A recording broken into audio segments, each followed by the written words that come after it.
Alam mo, minsan, hindi mo na kailangan ng miracle. Kailangan mo lang, magdesisyon ka na ngayon.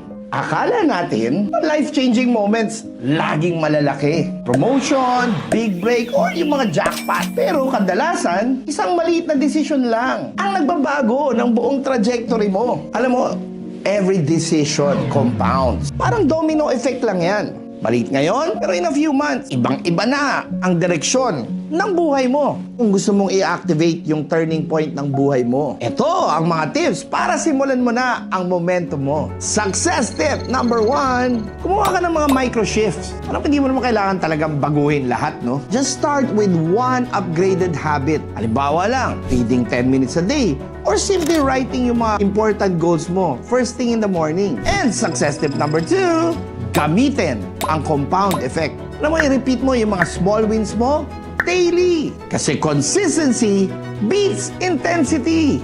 Alam mo, yung brain natin rewards progress, hindi perfection.